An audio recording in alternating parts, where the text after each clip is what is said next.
अस्सलाम वालेकुम नाज़रीन, मैं हूं आपका मेज़बान अब्दुल रहमान। हदफ में आप सब लोगों को खुशामदीद। और आज हम एक ऐसी मोटिवेशनल स्टोरी के साथ आप सब लोगों की खिदमत में हाजिर हैं जिसे सुनने के बाद आपका ईमान एक मरतबा फिर ताज़ा हो जाएगा। मेरे साथ मौजूद हैं मोहम्मद बिशारत और उसके साथ साथ उनकी मिसेज आयशा, जिन्होंने अभी अभी इस्लाम कबूल किया है। इस्लाम कबूल करने की वजह क्या बनी, किस तरीके से ये मजीद जिंदगी गुजारने जा रहे हैं और इस एज में इनके जहन में ये ख्याल क्यों आया, आइए सुनते हैं इनकी कहानी इन्हीं की जुबानी। इस्लाम कबूल करने की वजह क्या बनी? तो ऐसे मेरा रिश्ते तो होने तो बावजूद ना असी सलाह की थी, फिर भी असी रिश्ते को का करवाया, फिर भी बतेरी था रोल दे रहे पर किसी ने कोई गल नहीं। एक दोस्त ने मशवरा दिता कि तुसी इस्लाम कबूल कर लो, उन्हें तो पैदे भी नहीं और आज़ादी भी है, किसी गल की कोई परेशानी नहीं, तुसी कर लो। असी फिर ऐसे महकमे नाल राबता किया, इन्हें सानू इस्लाम कबूल करा। अच्छा, जे तुसी सिर्फ इस्लाम ही कबूल करना सी तो वो तो क्रिश्चियन कम्यूनिटी ਦੇ ਵਿੱਚ ਵੀ मतलब कि ਤੁਸੀਂ ਕੋਰਟ ਮੈਰਿਜ ਜਾकर ਕਰ ਸਕਦੇ ਸੀ, ਤੁਹਾਨੂੰ ਕੋਈ ਮਸਲਾ ਮਸਾਇਲ ਨਹੀਂ ਸੀ?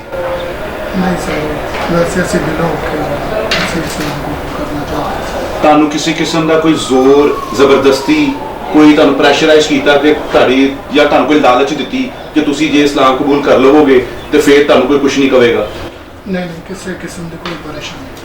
अच्छा आयशा, आप बताइए, आपकी इस सारे मामले में इस्लाम कबूल करने से लेकर शादी तक के मामले में आपकी सारी रजामंदी है या किसी ने आपको कोई लालच दी हो कि हम तुम्हें इतना बड़ा घर ले देंगे, ये कर लो वो कर लो, तुम सिर्फ इस्लाम कबूल कर लो?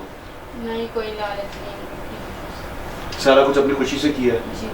इन्होंने आपसे कोई ज़बरदस्ती की हो कि निकाह कर मेरे नाल फलाना फलाना, कोई आपके माँ बाप को तड़ियाँ लगाई हो, कोई ऐसा कुछ? मैंने सब कुछ अपनी खुशी से किया। जी व्यूअर्स, आपने मोहम्मद बिशारत और आयशा की कहानी सुनी। हकूकुल नास के इदारे से इन्होंने राबता किया और वो तमाम तर ज़रूरियात जो नेशनल स्टेजेस के ऊपर किसी भी शख्स को चाहिए होती हैं दायरा इस्लाम में दाखिल होने के बाद या अपनी ज़िंदगी को आगे मज़ीद गुजारने के लिए, ये मुकम्मल तरीके से उनकी हेल्प कर रहे हैं। मोहम्मद बिशारत और आयशा की गुफ्तगू आपने सुनी, मोटिवेटेड हैं और एक दूसरे से जो इनकी सच्ची लगन थी, नीयत साफ थी, अल्लाह ताला ने इनको हिदायत दी, दायरा इस्लाम में दाखिल हुए और शरीयत के मुताबिक इन्होंने निकाह किया। ये और भी कदम उठा सकते थे, नाजायज़ ताल्लुकात को भी बढ़ावा दे सकते थे, मगर इन्होंने ना इनके पास कोई एजुकेशन है, ना इनके पास कोई ऐसी डिग्री है जिससे ये अपने आप को सोसाइटी में अबतर जाने, लेकिन उन्होंने सोसाइटी का सबसे अबतर और अफजल तरीन काम किया, शरई तरीके से निकाह किया।